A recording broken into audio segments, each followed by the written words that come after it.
అందరికీ నమస్కారం. 99 టీవీ ప్రేక్షకులు, అలాగే మహాభారతం చూసే వీక్షకులకు అందరికీ నమస్కారం. మనం జరిగిపోయిన ఎపిసోడ్లో కొన్ని విషయాలు చెప్పుకున్నాం. ఇప్పుడు అందులోంచి కొద్దిగా 2 మాటలు చెప్పి మిగిలినటువంటి ఎపిసోడ్ మనం కంటిన్యూ చేద్దాం. ఆ ఎపిసోడ్లో ఏం జరిగిందంటే, ఈ దుర్యోధనుడు ఈ భీముడిని చంపాలనేటటువంటి ఉద్దేశంతో అతను ఏం చేశాడంటే, నదిలో పాములు ఎక్కువగా తిరిగేటటువంటి ప్రాంతంలో భీముడిని పడేశాడనమాట. భీముడిని పడేసేటప్పుడు అంటే అంతకు ముందే ఈ దుర్యోధనుడు ఏం చేశాడంటే, భీముడు తినే ఆహారంలో విషం కలిపాడు. ఆ విషం కలిపేటప్పటికి ఆ భీముడు మొత్తుగా వచ్చేటప్పటికి ఆ నదిలో తోసేసాడు అనమాట. తోసేసేటప్పటికి అప్పుడు ఏం జరిగిందంటే, నదిలోకి పడిపోయాడు. పడిపోయిన తర్వాత ఈ విషయం పవర్ఫుల్ అవ్వడం వల్ల పాముల విషయమే తగలలేదు. తగలేకపోయేటప్పటికి ఇంకా పాముల్ని ఈ భీముడు పట్టుకుని నేలకేసి కొట్టినట్టు, అంటే వాటరే కదా అది, నీటిలో కొడుతుంటే అవన్నీ పారిపోయి వాళ్ళ నాగరాజుకి ఫిర్యాదు చేశాయి పాములన్నీ. నాగరాజు ఏం చేశాడంటే, వీళ్ళందరికీ ఒక గురువు ఉంటాడు, వాసుకి అతని పేరు. ఆ వాసుకి తోటి చెప్తే అతను వచ్చాడు. ఏంటి ఇంత చిన్న కుర్రాడు ఇంత పెద్ద పెద్ద పాముల్ని ఇలాగ విసిరేస్తున్నాడు, అసలు ఈ కుర్రాడు ఎవరా ఏంటని చెప్పి వచ్చేటప్పటికి భీముడిని చూశాడు.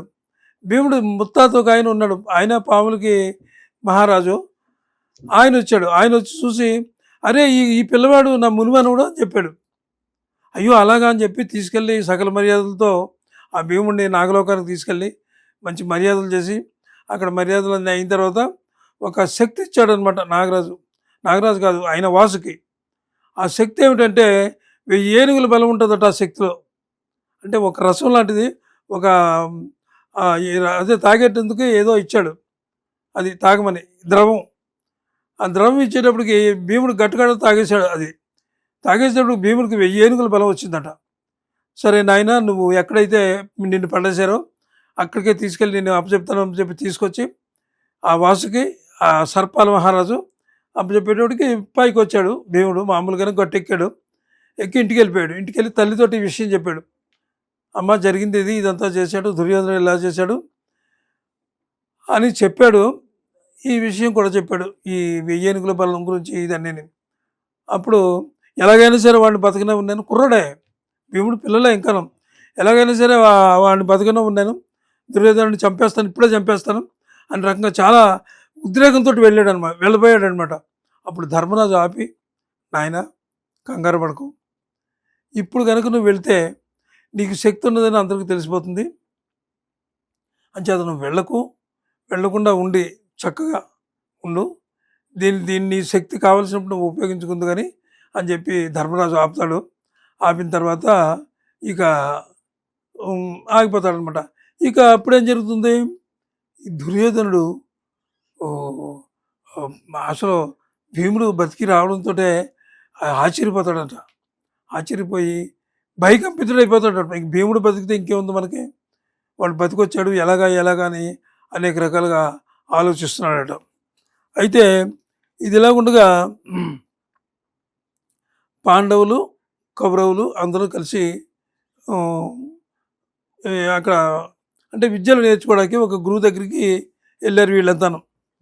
గురువు గారు ఆయన అంటే ముందు కృపాచార్యుడని ఒక గురువు గారు ఏం చేశారంటే వీళ్ళకి విద్యలు చెప్పారు.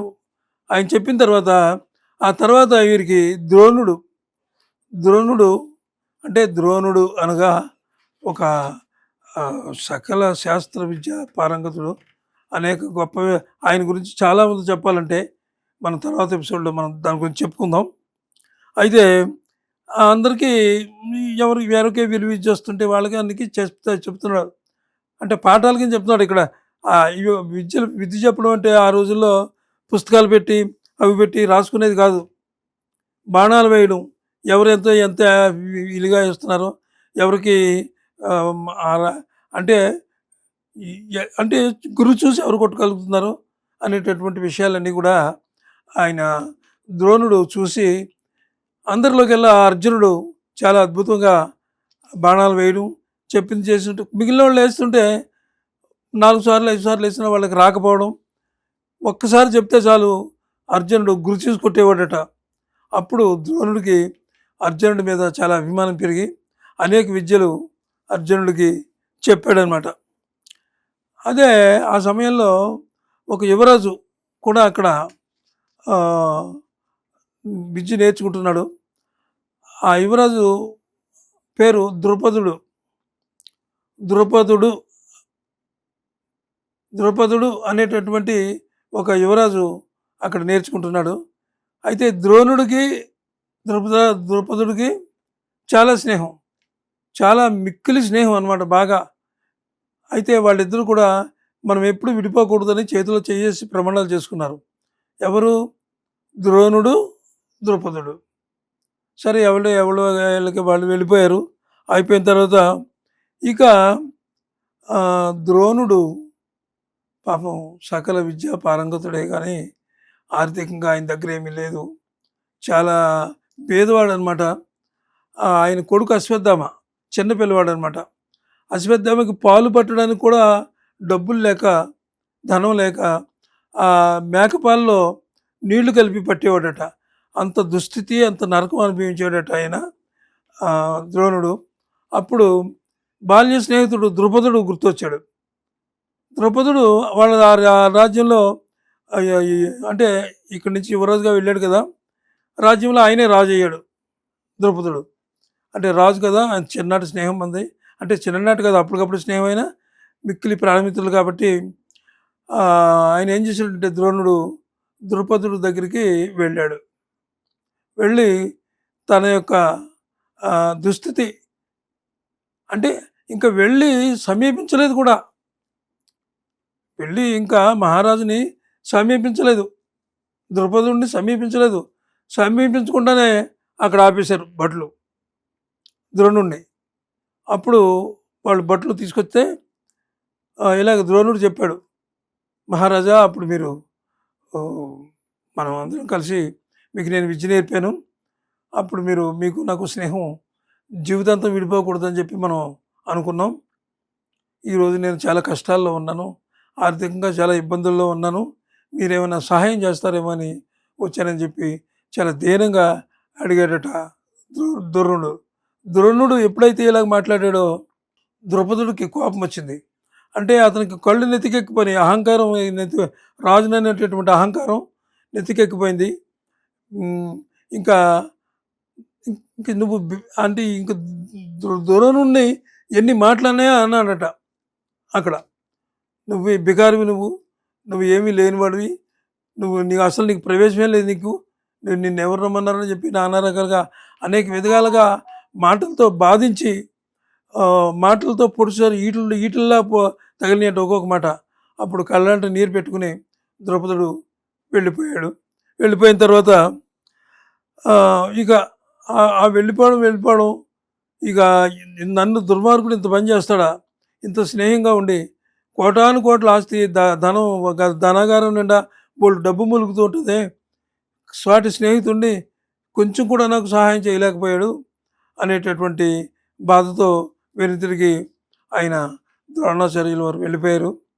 ఆ ద్రోణాచార్యుల వారు ఆయన బామ్మర్ది అయినటువంటి ఆయన దగ్గరికి వెళ్తే ఆయన ఏం చేశాడంటే ఈ హస్తినకు తీసుకొచ్చాడు ఆయన్ని. అంటే అక్కడ ఒక చిన్న సంఘటన ఒకటి జరిగింది. ఈ బాల్యంలో ఈ పిల్లలు ఆడుకునేటప్పుడు ఆడుతూ అక్కడ నుయ్యి ఉంటే ఆ నూతులో బంతి పడిపోయింది. ఆ పిల్లలంతా నూతిలో బంతి పడిపోయింది. ఏంటి అని చూసేటప్పటికి ఈ ద్రుపదుడు ఏం చేశాడంటే అక్కడ నీటిలో ఉన్న బంతిని తన యొక్క విద్య వల్ల దాన్ని తీసాడనమాట. అంటే ఇలాగ దారాల కింద వస్తే తీసేటప్పటికి వాళ్ళంతా ఆశ్చర్యపోయారట. సరే, అది ఏది ఏమైనా అది ఆ విషయాలు వెనకవే ముందు అయినా సరే విషయాలు జరిగినవయ్యి. ఆ తర్వాత మాత్రం ద్రోణుడు హస్తినకు వెళ్ళాడు వాళ్ళ బావగారి ద్వారా. వెళ్ళి అక్కడ అందరికీ కూడా అదే ఇప్పుడు మనం ముందు చెప్పుకున్నాం కదా హస్తినలో అందరికీ ఆయన విద్యాబుద్ధులు అంటే అస్త్రశస్త్రాలు అవన్నీ ఎలా ఉపయోగించాలి ఏమిటి అని అన్నీ చేసేదని అనుకున్నాం కదా. అంచేత ఆయన అక్కడ వెళ్ళి మొత్తం పాండవులకి కౌరవులకి అందరికీ కూడా విద్యాభ్యాసం చేస్తూ ద్రోణాచార్యులు వారు వాళ్ళ గురువుగా అక్కడ స్థిరపడ్డాడనమాట. అప్పుడు ఇది ఇలాగుండగా అక్కడ దుర్యోధనుడు దుశ్శాసనుడు అంటే ఇంకా కర్ణుడు వాళ్ళు రాలేదు, వాళ్ళు పెద్దవాళ్ళు అయిన తర్వాత వస్తారు. వీళ్ళే అక్కడ గుంపుగా చేరి కొంతమంది ఏమో భయపడుతున్నారట. ఆ భయం నిజంగా దుర్యోధనుల్లో కూడా ఆ భయం ఉంది. అయినా సరే భయం పైకి కనపడకుండా ఆ తమ్ముళ్ళకి వాళ్ళకి ధైర్యం చెప్తున్నారట. మనం ఎలాగైనా సరే ఇట్టి పరిస్థితి అంటే పాండవులు ఎలాగో మనం గెలవలేము.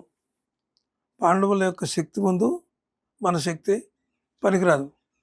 కాబట్టి ఏం చేయాలి?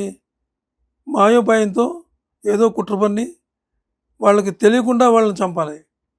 నేను చాలా గొప్ప ప్లాన్ వేసి చంపాను భీముడిని, చచ్చిపోయాడని అనుకున్నాను. కానీ వాడు అదృష్టం, మన దురదృష్టం. వాడు మళ్ళీ 1000 ఏనుగుల బలంతో పైకి వచ్చాడు. అంటే 1000 ఏనుగుల బలంతో పైకి వచ్చాడు అనే విషయం ఎవరికి చెప్పలేదు కదా, నేను ఊరికే ఉటంకిస్తున్నాను. అది వాడు మళ్ళీ చనిపోయి బతికొచ్చాడు. ఇక వాడు ఉండగా పాండవుల్లో ఎవరిని ఏమి చేయలేము మనం.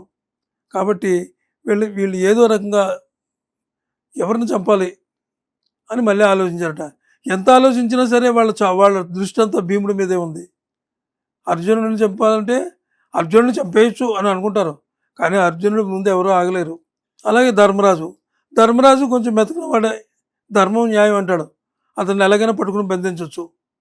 అర్జునుడు కూడా మనం గట్టిగా ఇచ్చేస్తే అర్జునుడిని కూడా బంధించవచ్చు, కానీ భీముడిని మాత్రం బంధించలేం. అంచేత ఈ భీముడి విషయం ఏం చేద్దాం అనే రకంగా ఇవన్నీ పక్క జరుగుతుంటే ఈ ధృతరాష్ట్రుడికి కొన్ని తెలుస్తున్నాయి, కొన్ని తెలియట్లేదు. అతను 2 రకాలుగా ఆలోచిస్తున్నాడు ధృతరాష్ట్రుడు. వీడు చేసేది మంచా చెడ్డ? ఒక రకంగా ఆలోచిస్తే నా కొడుకు చక్రవర్తి అవుతాడు, ముందు నా కొడుకే చక్రవర్తి అవ్వాలి, దుర్యోధనుడే చక్రవర్తి అవ్వాలి రాజ్యానికి అనేటటువంటి ఒక ఆశ అతనిలో ఉంది. తర్వాత అయ్యో నా తమ్ముడు పిల్లలు వాళ్ళు చచ్చిపోతే ఎలాగా అనేటటువంటి ఒక జాలి ఉంది. అయితే ఆ జాలి ఈ వీళ్ళ యొక్క కుట్రల్ని జయించేసిందనమాట. ఆ జాలిని జయించేసారు వాళ్ళు. జాలి పక్కకు పోయింది, ఇంక జాలి లేదు ఇంకో వాళ్ళ మీద. ఇంకా అక్కడి నుంచి ఇంకా తండ్రికి చెప్పినా సరే తండ్రి కూడా మాట్లాడకుండా ఊరుకుంటున్నాడు. పిల్లలు ఏం చేసినా సరే తండ్రికి తెలుసు, అంటే ధృతరాష్ట్రుడికి తెలుసు ఎలాగైనా సరే వాళ్ళ ముందు వీళ్ళు ఆగలేరు, ఏదో జరగాలి, ఏదో పెద్ద మార్పు జరిగితేనే కానీ ఈ నా కొడుకు ముందుగా చక్రవర్తి అయ్యే అవకాశం లేదు అనే రకంగా ఆయన ఉన్నాడు. ఇంకా పెద్దవాళ్ళు ఉన్నారు, భీష్ముడని వీళ్ళు వాళ్ళంతా ధర్మం న్యాయం చెప్తారు కాబట్టి వాళ్ళ దగ్గరికి వెళ్ళరు, వెళ్ళి అడగరు. దుర్యోధనుడు దుర్మార్గుడు అని ఫస్ట్లోనే చెప్పారు, పుట్టినప్పుడే చెప్పారు. మహా జ్యోతిష్యుల్ని పండితుల్ని తీసుకొస్తే ఈ అబ్బాయి ఈ అబ్బాయి వాళ్ళంతా నాశనం అయిపోద్దంటే ఆ పుత్ర ప్రేమ కొద్దీ ధృతరాష్ట్రుడు ఏం చేశాడంటే నాకు కొడుకు కావాలి అని చెప్పి ఉంచుకున్నాడు. చివరికి రాజ్యాలన్నీ పోగొట్టుకున్నాడు. అంటే పెద్ద అయిన తర్వాత అనమాట. ఆ విషయాలన్నీ మళ్ళీ చాలా ఎపిసోడ్లు ఉన్నాయి, మనం ఒక్కొక్క ఎపిసోడ్లో ఒక్కొక్క అంశం చెప్పుకుందాం. ఈవేళ ఈ అంశం చెప్పుకున్నాం. అంటే ఇప్పుడు వీళ్ళంతా బాగా నేర్చుకుంటున్నారు, విలువిద్య నేర్చుకుంటున్నారు. శస్త్రాలు అస్త్రాలు అస్త్రాలు అంటే అవి 2 రకాలుగా ఉంటాయి. శస్త్రం సంధించడం వేరు, అంటే అందులో ఎన్ని అంశాలు ఉన్నాయో అన్నీ కూడా చెప్పాను కదా. ఈయన ద్రోణాచార్యులు ఏం చేశాడనేది, అర్జునుడి యొక్క ప్రతిభ చూసి, పట్టుదల చూసి, అతని అంటే గురి చూసి కొట్టేటటువంటి అతనికి ఉన్నటువంటి అంటే అర్జునుడు అక్కడ ఏం చేశాడంటే మిగిలిన వాళ్ళు ఎన్నిసార్లు కొట్టినా మళ్ళీ పక్కకు పోవడం, అలా పోవడం, ఇలా పోవడం అయ్యేది. అర్జునుడు గురి తప్పకుండా కొట్టేవాడు. అందుకనే ఈ ద్రోణాచార్యుల వారు ఏం చేశాడంటే అర్జునుడికి ఒక ప్రత్యేకమైనటువంటి ప్రతి దాంట్లో కూడా ఒక ప్రత్యేకంగా అతన్ని మెలకువలన్నీ చెప్పి చాలా గొప్పవాడుగా చేశాడు. అది మనం చెప్పుకున్నాం. సరే, తర్వాత ఎపిసోడ్లో మిగిలిన విషయాలన్నీ మనం చెప్పుకుందాం. అయితే మహాభారతంలో అందరూ నేర్చుకోవాల్సింది ఏంటంటే నీతి, ధర్మం, న్యాయం. దుర్మార్గం వద్దు మనకి. సఖ్యత కావాలి, అందరిలో సఖ్యతగా ఉండాలి.